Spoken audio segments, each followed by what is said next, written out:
reality, from dream to reality, guiding aspiring writers on the journey from manuscript to marketplace. So we are honored to have with us four distinguished speakers who bring unique perspectives to the world of publishing and writing. Speaker number one, Mr. Dibankar Mukherjee, is the founder of Readomania Publishing and Management graduate from IIT Madras.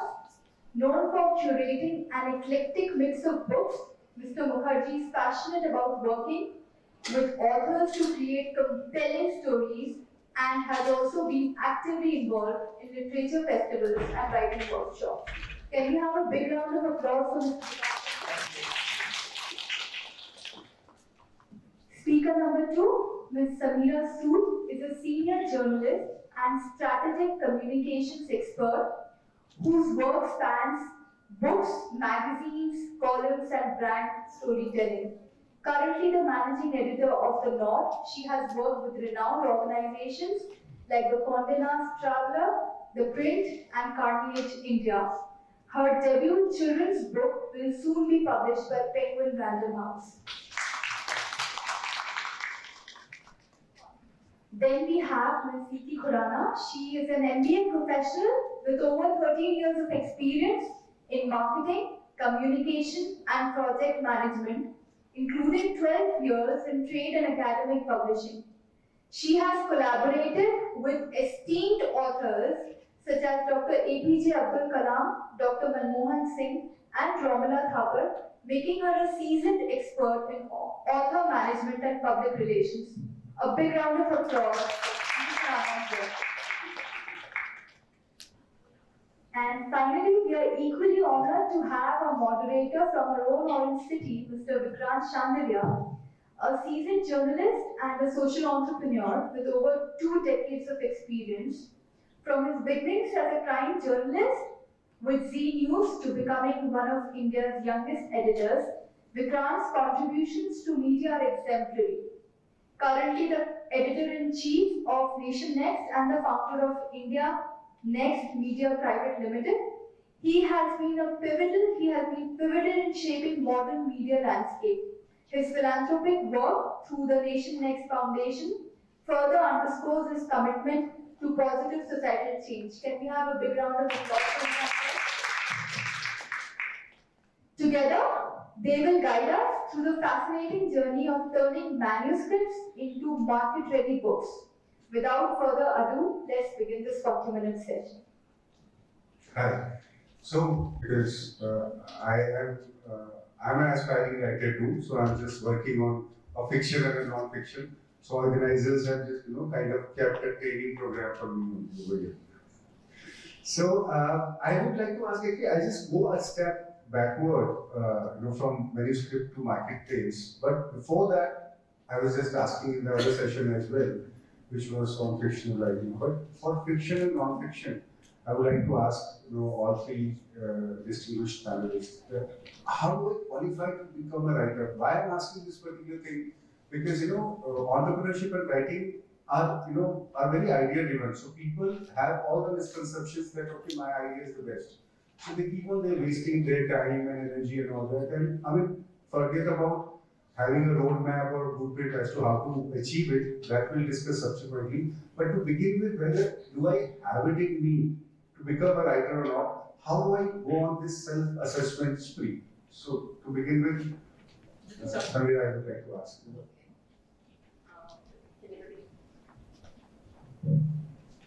Can everybody hear me? Yes.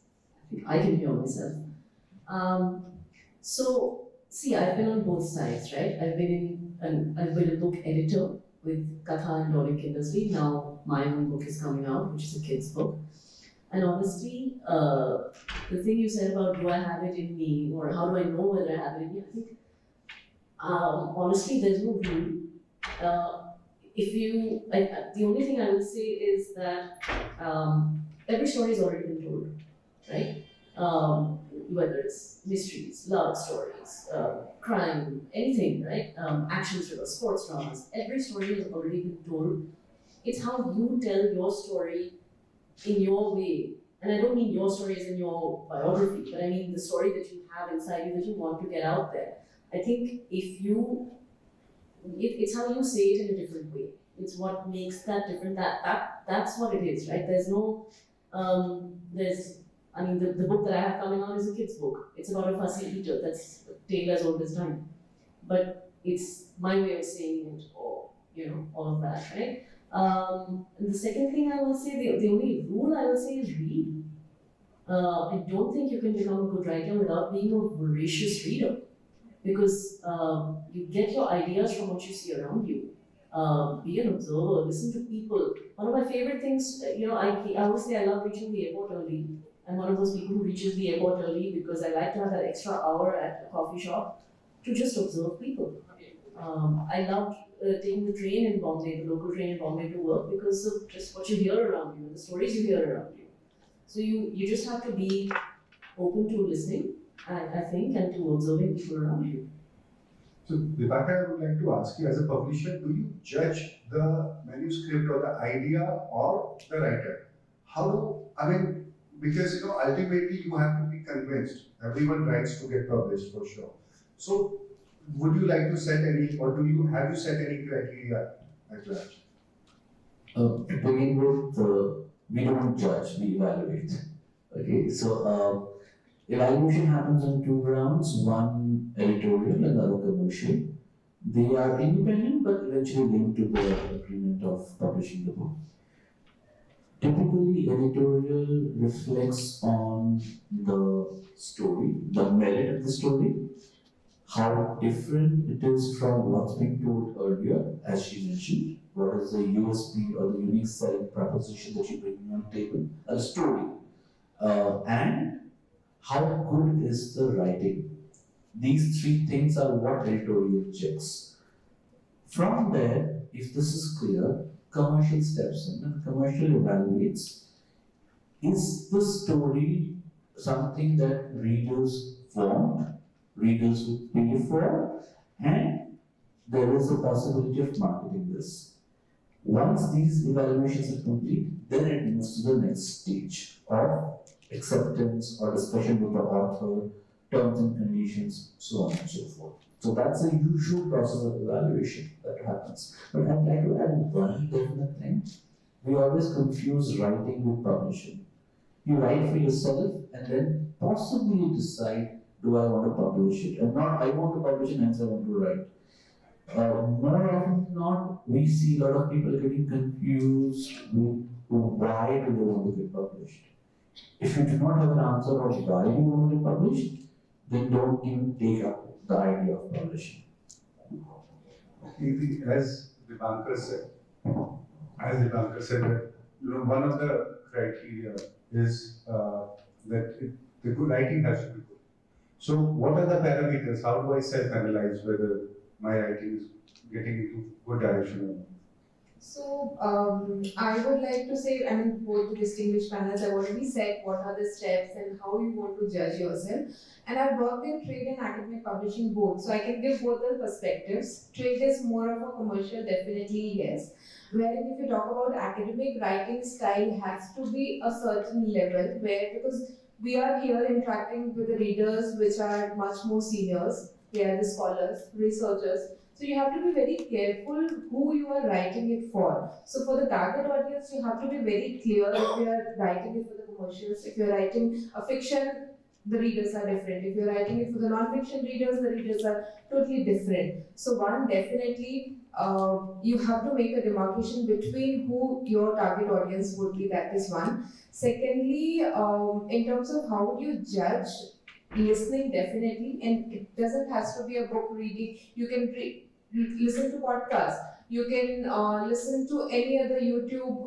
There are lots of social media platforms, so you can you can listen to the authors. You can listen to the motivational speakers as well. So not necessarily that it has to be a book reading session. So by listening, you are kind of cultivating your reading habits or listening habits as well. So yes, these are the platforms, conferences of course, literature festival is another way of platform where you get to interact more people, you are involved in the society so that you know what exactly is happening around the country or around the city. Okay, so since this particular subject or topic is from manuscript to marketplace, so we are assuming that this is kind of a self-help book for how to get your work published. But I would like, on behalf of all the budding writers, I would like to ask you that, as Rebecca said that you, and I have been interacting with quite a few writers and publishers. So everyone says that okay, you don't need to. There has to be a drive to write. Not necessarily. Don't think about the Gita orientation that karma kar phal ki chinta na kar. But the thing is that is it not a bit too impractical an idea because or an approach because all of us we writing is expression and we express in front of someone. So we need an audience, we need a readership to express ourselves. So do we need to be apologetic about if at all we are just pretty much focused on just getting published and if at all I have to just pick up my. I don't think you need to be apologetic at all. But I mean, I'm very particular. I want my credit. If I've written something, I want my due credit for it. If I've contributed to something, I want my due credit for it. Why the hell should I not? But I don't think that I don't think of it as like for me personally. I've never thought, I want to be a published author. Like I just want to get published. Kuch bhi likh lo. It's not that. I wanted to write a certain kind of book and get that published. I wanted to.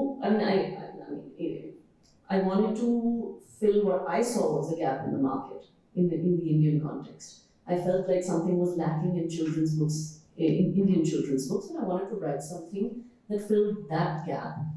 And yeah, I damn well want to get it published, of course. So why I refer to Viveka, I would just like to add to this question to you. Why? I mean, I did not want to ridicule this concept of writing for myself. Why I refer to Gita? Because as philosophers say that okay, the entire episode is about if at all you are bothered about the outcome, the output, then your vision will get skewed and you will not be able to perform good. So is it like that? If at all you are bothered that I have to get published and you will be bothered about the marketplace and everything in the market, then there is going to be performance pressure or you will not be able to just write a proper thing. First of all, without pressure, nothing comes out good and on time. So pressure is always welcome. But think of it this way. India produces more than 1.5 lakh books, trade books, not academic. Out of those 1.5 lakh, maybe 10, 15,000 get a worthy readership to mention, right? If you have your objective to be published, do you really want 10 copies to be published and tick in the box to be done? Or do you really want a wide readership out there? If you want a wide readership out there, you could understand 3 things: intent, content, ability. The intent with which you write. For example, I want to bring out the original history of Nagpur for readers to write. I don't think it exists. That's intent. Content, I will do my research to find out what are the facts, what are the figures, what has been written about earlier, to create a comprehensive and novel view to bring that book out. So that there's something new I give to the readers. And number 3, whichever language I want to write in, I have sufficient skills in the grammar and structure of the particular language to be able to write and communicate properly to the audience. So if you have these 3 things, you can publish. Publishing can be a dream, can be an objective, but not everything you write should be into that bucket. You need to be a judge of, is this what people will pay for, or is this something new that I'm writing? Case in point being, you can write a blog, you can write a journal, everybody does, right? But what is it in your journal that is giving something different, new, either learning or information to your audience? And that's how the publishing houses can help you develop those ideas as well. So that's why we are here for. So you have an idea, you have a content, you put it out in the market, you go and speak to the publishers. पहले इतनी ज़्यादा opportunities नहीं थी. Now you have agents, you can work with them. You have a self-publishing options also available. So people, those who are scared that whether my manuscript or my content will be valued or people might reject it and I might get demotivated about it. So you have a self-published platform as well. And publishers usually take you through the step-by-step process. You have an idea, you have a concept, you have a manuscript ready, then what would be the next step? How do you reach out to them? You create a concept with them, and then there are a process as well. So you can also take a help of these places. There are lots of workshops and the classes also going on to how to develop those skills, etc. So you could work on those as well and look for the more opportunities there. Sorry, let me disagree on that, sorry. This is a utopian world that is mentioned. It doesn't work that way, I'll be very honest. If you are a person of some repute, some standing, then publishers will start working with you. But if you are a nobody, I'm sorry to say, nobody will give you time.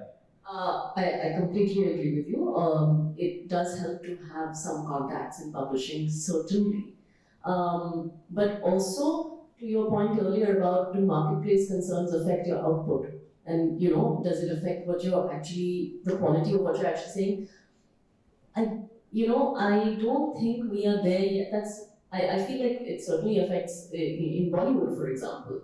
It is purely now marketing strategy. The quality of the films has completely gone down because you're only looking at it's literally an Excel sheet of is my film ticking these boxes, then I know it will be a hit, right? Or you're making your money back before the film is even out, right? In Hindi cinema, but it's not like that in books yet because nobody's making a living out of just writing books. Let's be honest. Nobody is making a decent living out of doing that. So I think the readership is anyway smaller than a viewership, for example, for films. So you know that the people who are going to read your book and appreciate your book, they are those people, and then you have to be comfortable and you have to be okay with what you have written. I firmly believe that. I give an interesting anecdote around this. India is considered to be a country of writers, not readers, because at this juncture we have more writers than readers. Okay, so that's one current problem we are facing. Second thing, if you have to look at the market, your readers, there are typically three kind of readers, and you should decide for yourself which bucket you fall in. First category, who will read just one book to their entire life and get to show that off again and again and again. The lives who've read Chetan Bhagat. Okay? They will carry the book, show it off in training, pass and say, hey man, Chetan Bhagat padhiye. Okay? That's their claim to fame. They'll never read another book, second in life. Okay? Second category. They have read a few, they want to read, but they're not sure where and what to get from. And third category is the nuanced reader. Clearly knows what I want to read, goes and buys those books. Particularly, very, very clear. They don't go back and wander in the bookstore. They go and say, I want brilliant people, give me that. Sorted. And they are very good readers. They probably read upward of 20-30 books a year. Okay? It is the middle category which is just deciding what to read. Are going and exploring books, either on Amazon or in the bookshop, is where you will have your market as a new author. And that's what your target should be. And hence content becomes important because it's a very, very strange buying process for a book. Okay? Imagine yourself walking in a bookstore. The first thing that attracts you is the book cover. It's the packaging, right? So we also don't judge a book by its cover. But we start with that. A bright red cover will attract you. So step one, a cover which is good, which will attract you. Step two, the guy or the girl picks up the book, looks at the content, turns it around, reads the blurb, which is the summary of the book at the back page. It is only when they're interested in that blurb and says, oh, interesting, I want to read this, is when the purchase actually happens. Okay, so if you are a publishing aspirant, think of this process and then decide at which point will I actually crack my reader. And that's when the sale happens. Also, does it matter who I am or what I am? From an audience from a readership perspective as well. If at all, like for instance, I'm just writing a book on contemporary media. So I'm being listened to and people are just giving me time and value only because I have put in some 20 odd years in journalism, and so I can do the commentary on that. It's a different thing that they are dissuading me because of they are assuming that it could invoke some kind of controversy or but still they are so if at all I write something, if people get to know that okay this guy has been a journalist for so much of time, that is fine. So do you think that I should be, if at all I have rich experience or I am rich in my knowledge about that particular subject, then only I should try it out, or how does it happen if at all one wishes to just get into secondary and tertiary researches and then document it? I am a big fan of domain expertise, and I think that is dwindling these in the last several years, especially with the advent of social media. I think everybody thinks they're an expert, and it really pisses me off. So I think, yeah, if you know your field and you want to write about that, that's great. If you don't know the field, get to know it before you start writing about it. Speak to people, read. I keep going back to reading, and read everything, right? Not just what you agree with in your echo chamber. Well, in your case, I'm assuming you're writing more in terms of politics because you mentioned controversy. So then read more also in terms of what you're opposed to as well. And also, I would like to add here because you said yes, if you are expertise on that particular subject, you will be perceived or received from the audience in a separate way. And that doesn't mean if somebody doesn't have expertise, can't write. Obviously, there has to be research done properly so that you have a fair idea who you are writing it for and how you're going to present that idea into the XYZ, whether it's a book form or a journal form or a blog form. But yes, you can give it a try as well, knowing your research, doing your research well in a proper manner. I will again break it into two parts, fiction and non-fiction. Okay, research is mandatory for writing, whatever you write. Even a blog requires research. When you do your fiction writing, your research helps you build a credible story.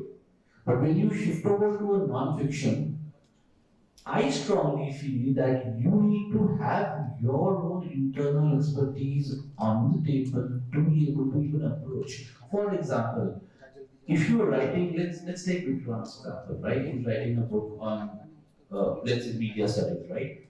It is because he knows the subject in and out, will be even be able to structure what needs to go in the book. Now, let's assume that I have a person who is, let's say, a corporate professional in IT, who wants to write a book on journalism. His first step is to go and talk to 10 journalists to understand the process itself, which is already in him, right? In that process, he may succeed, may not succeed, may not get the relevant information, so his research becomes secondary. And today's world, we are all smart enough to go and Google and get secondary. Nobody wants secondary. Secondary has no value. What is important is primary. If I am going to publish Vikrant, I want to know those juicy points that he has heard in his life through his career about different aspects of the elements he's covered. Where has he been? Who has he been with? Which I don't know, cannot get on the internet. That's added information. That's what will matter for me. Or else, I go into opinions. I go into what is my point of view. That can be done at any age. So I create, or any level of perspective. So I can create my point of view, substantiate that with facts, figures, research from secondary. That's another level, another category of writing which you obviously can do.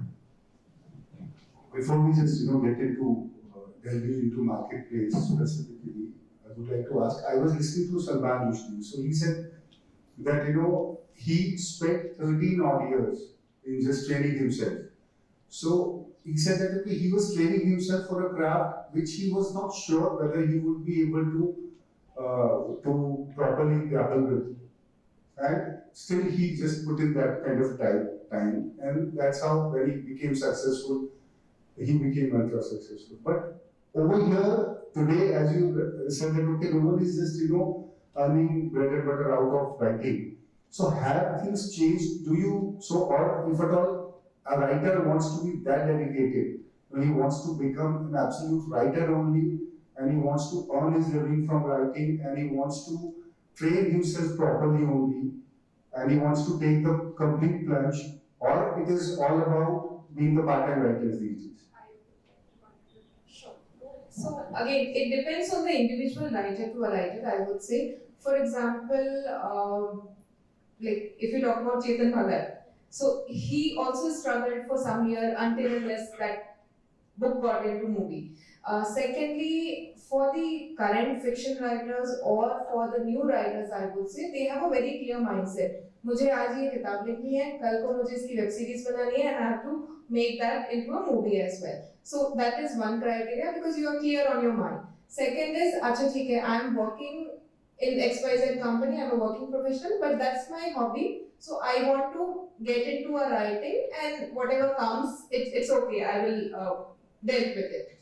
Third one is if I talk about academic publishers. So for them, it's kind of a adding value to their CVs and their professional life as well. Because if they're published with XYZ company, people like Oxford University or let's say Cambridge University, so that gives a value addition to their CVs as well. So there are different type of writers who has their own credibility and they think that way. So that is what I feel is the difference between the initial ones or the practice one, or they want to get into a full kind of a time writers. So, yeah, it certainly depends from person to person. I would also say it depends from privilege to privilege. Because if you can afford to be a full-time writer and not have a day job, great. I would want to be you. Can your parents adopt me? So yeah, it's definitely a privileged position to take. And great if somebody can, but realistically, most people need a day job. Because if you're constantly stressed about money and where your next rent is going to be paid from, then your brain is not going to have that empty space also to be creative. And, so that is one thing. Secondly, when you're saying writer, here you mean specifically book author, right? But for example, there are a lot of people, I'm a journalist by day, right? That also helps me in getting ideas for a new book. I meet different kinds of people every day. I write about different kinds of things. I go to an office, I hear different stories there. A writer never actually stops working because your brain is always working in terms of what's my next story, or oh, that's an interesting thing I could use in an anecdote I could use in my book, or I could rephrase that to even just like at my previous panel, somebody said something interesting. I was like, that's a great line. I want to use it. So I think that having a day job can also be a blessing, not only in terms of the paycheck that allows you to be creative, but also in terms of giving you a different worldview sometimes. Also, it depends on what your day job is. I mean, if I was in banking, I may not be so generous. So how does one train besides reading? Is there any other technique through which one can train himself or herself for writing?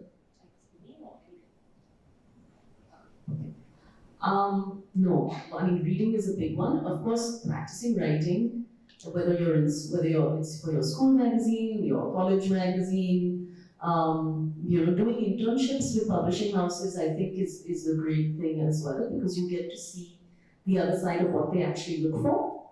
And I think, and they'll also, it gives you that insight, B, it gives you that contact, those networks, and let's be honest, publishing is a little bit elitist. Yeah. So it is important to build those networks as well. So if you're in that space, you understand how it works, you know certain people, and you develop that expertise, right?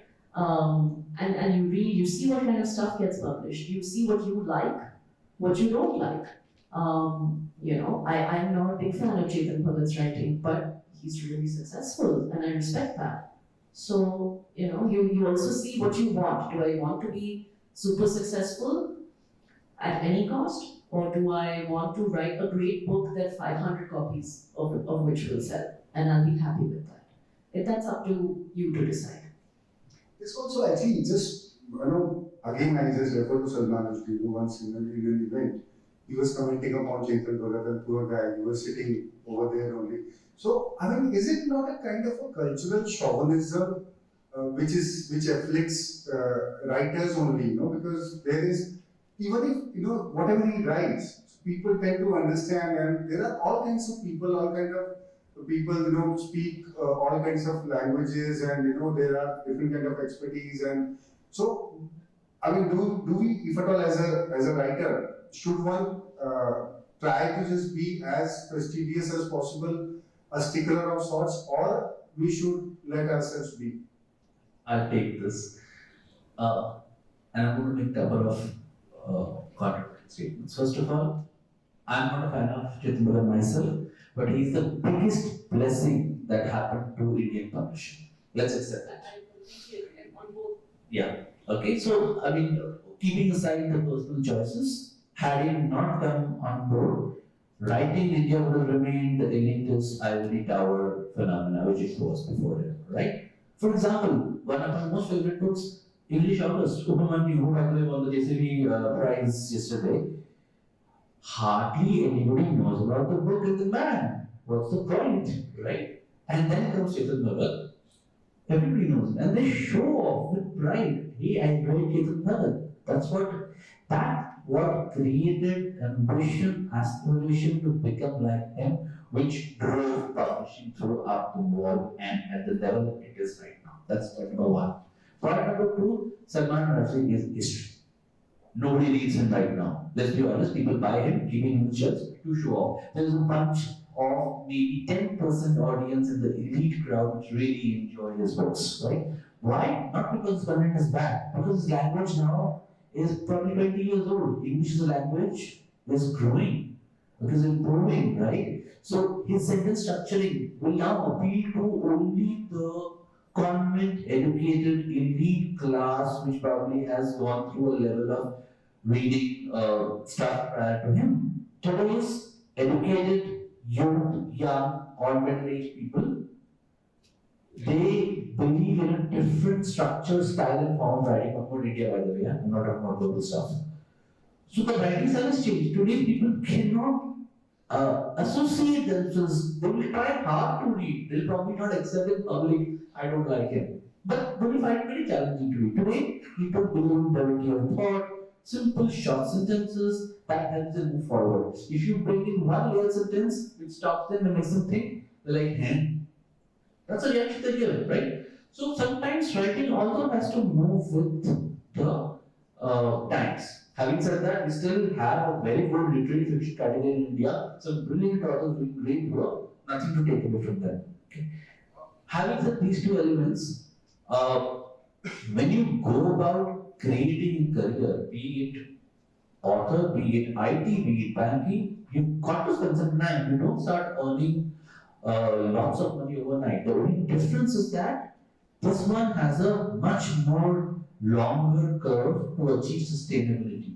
You, as she rightly pointed out, you cannot pay your rent through writing on day one. Because you will start as a writer, you will take time to recognize, only when you recognize will more books sell. And royalty from books is one stream of income. You get, as she mentioned, many columns to write elsewhere if you're good enough. You will have talks, speaking engagements coming out, right? You will have your adaptations coming up. Are you working towards it? So author as a career does not mean only books. It is a host of things. So if you want a career, build one which is already considered.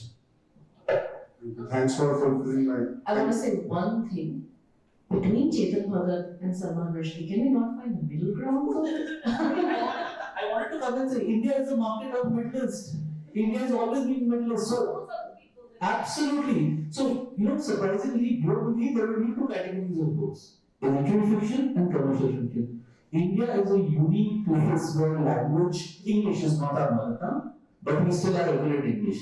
So half the world in India, speaks English, probably thinks in their mother tongue and expresses in their local tongue. So for example, if you are from Nagpur, okay, you speak in Marathi, you think in your mother tongue, which could be different, and you write in English, right? Three different languages. So India gives birth to something called Middle East. You have literary fiction, great, excellent out of the world writing, but very literary themes. And then you have the commercial part broken into two. Okay, don't take me for this. The first half is impeccable writing, but commercial plots, which is global commercial fiction. And then you have the lower bottom, horrible writing, that language, for a lack of better word, I say is not English, anything but English, and have got commercial plots. That is also a market, by the way. There are people reading that language, which has got all wrong tenses, all wrong syntax, all sorts of localized words, but it's a language they're writing and communicating in, right? That's commercial fiction in India. Okay? I'm not going to name the authors who are there, but they're there. People are reading it. So that's how the world is in India. Thanks for fulfilling my agenda. I've been friends with Chetan Goyal for years, so I should send this statement to him. Of my personal Finally, I had to persuade him for that.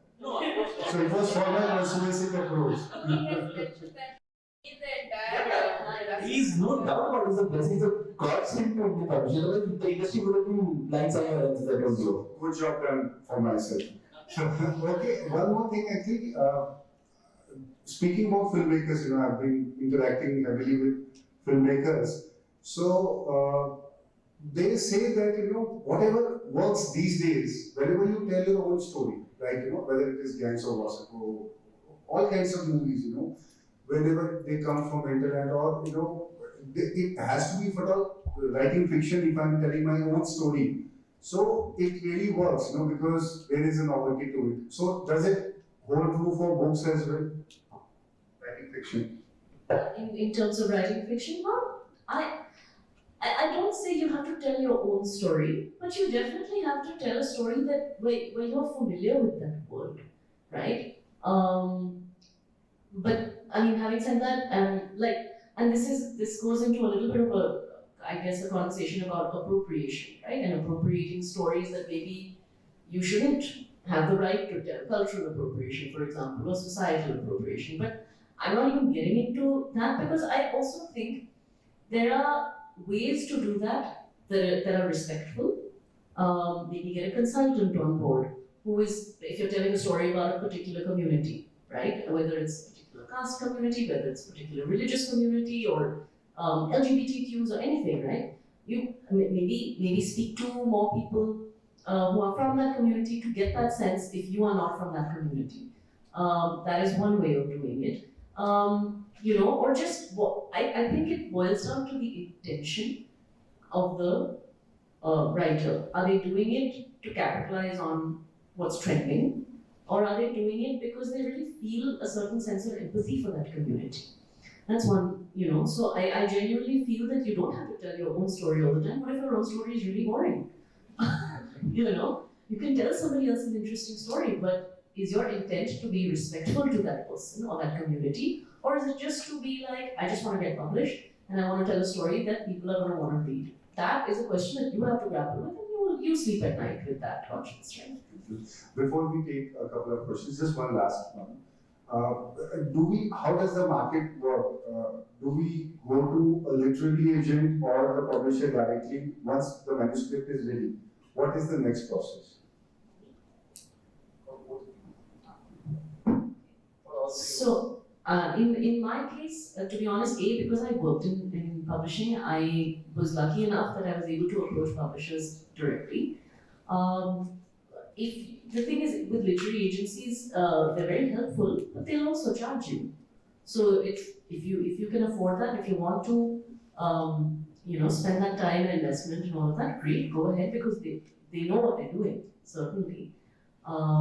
So again, it depends on where you are, like he said, who you are as well. Sadly, that is the case.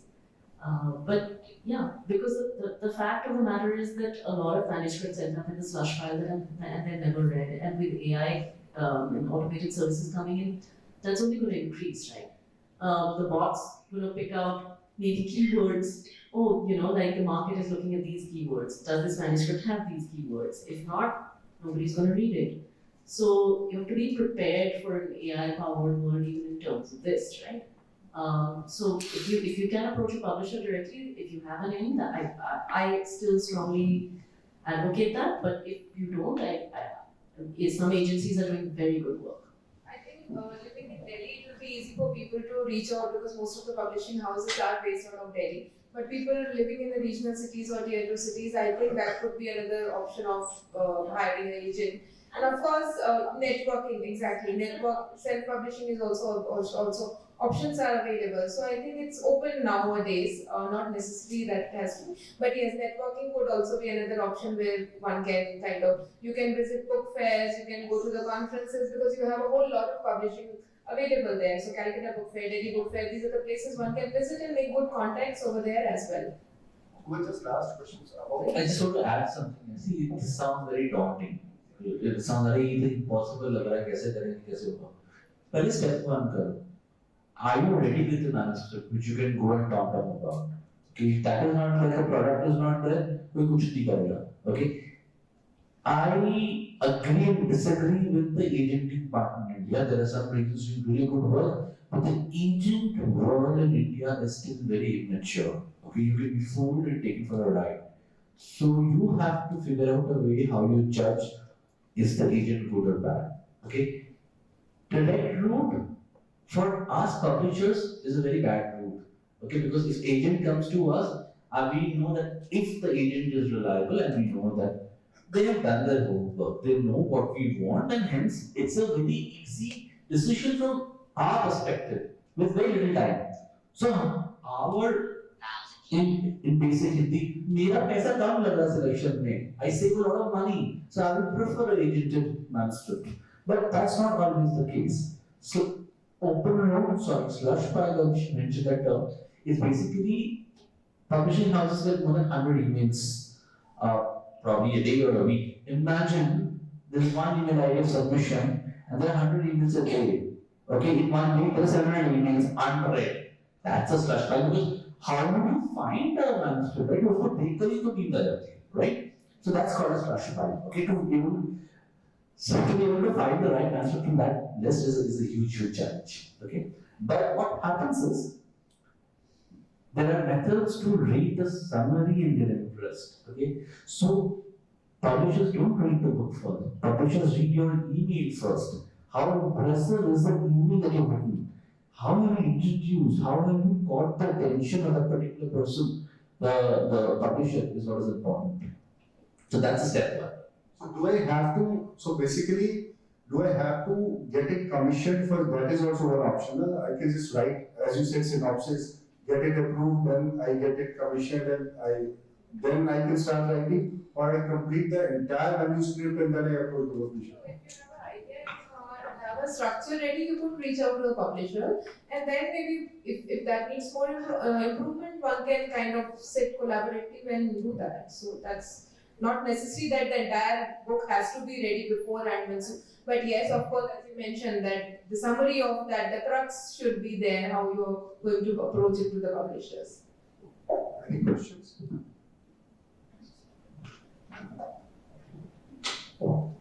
First of all, welcome to Nagpur, all of you. And it's been such a refreshing breath of air to hear you all talk because writing is a very lonely process. I have been writing I've been working on my book for the last 5 years and boy am I tired now. But hearing all of you speak has given me so much hope, so thank you so much for coming here. So my question is for both of you. If I were to pitch my book to the both of you, if I were to give you a synopsis in the form of an email, what would it be? What would be the key points that would catch your attention? Try and pitch it to her. Yeah, of course. If I were to pitch it to all four of you, and it is a fiction, it is a contemporary romance, and I think it's not been told in the Indian market yet. Okay, so step one for us would be that you believe it's not been stolen, but does our check say it's not been told? Second is, forget about that. First point is, is that contemporary romance a simple boy meets girl, they romance, they have hurdles, they cross hurdles, and they get married or they get together, but they separate? Is that the base premise? Or is there something different in that? If there's something different in that, and that different attracts us, it's the next step, which is go read the sample chapters. So that is what will work for us. Completely, completely agree with him. So yeah, one, definitely, what is the gap you're trying to fill? When you say you believe it's not been told before, why? Explain. You would need to explain that in your email a bit further. Why you think it needs to be filled at all? I think that is also important, right? Again, I'm going back to the intention. What is the intention of you telling that story? Why does it mean something to you as well? Yeah. And it's not a personal essay like a college application. I don't mean that. But I just mean, how are you, what do you think makes your book unique? That is the The question. thing is, it gets a little bit personal. We get to that. Yeah, that's a separate question. I was just saying what you might put in your email. I'll give an example. Okay, so India is maturing in LGBT content right now, diversity content, right? So it's a contemporary romance, and I see that there is some touch of diversity in it. It's a diversity romance, or there is a diversity angle to it. Probably that will immediately catch attention and say, "Well, hey, look, let's look at this. This is not available in the market. I'm going to pick it up and move forward immediately." Thank you. We have run out of time. Any last question? Please.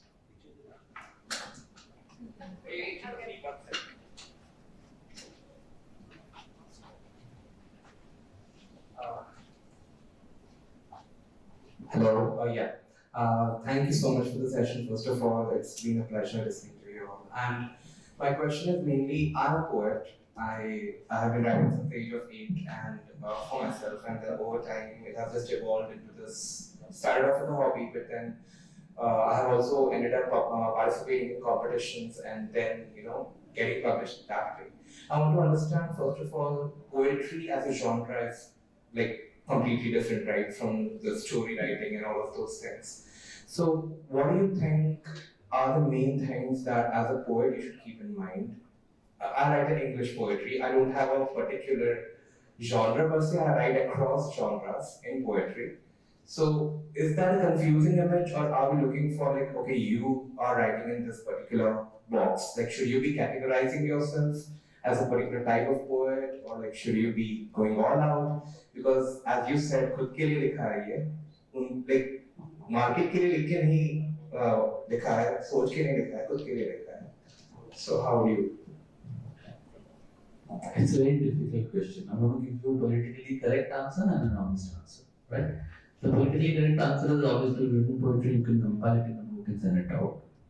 But the real truth is, there's so much free poetry available in the market that why would somebody pay for poetry and read it, right?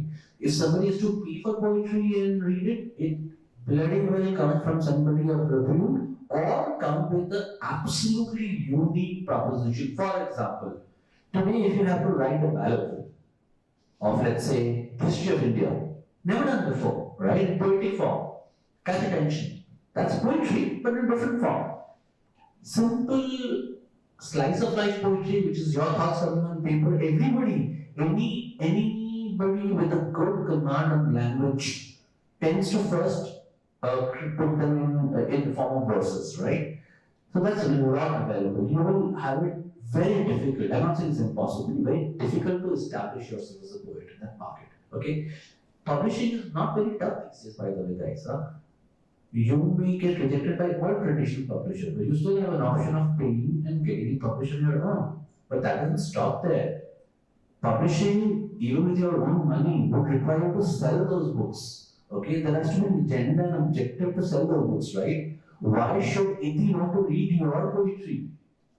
If you have that answer, why I mentioned Iti? Because you don't know each other. An unknown person, if you have an agenda that an unknown person will read your book, you have it.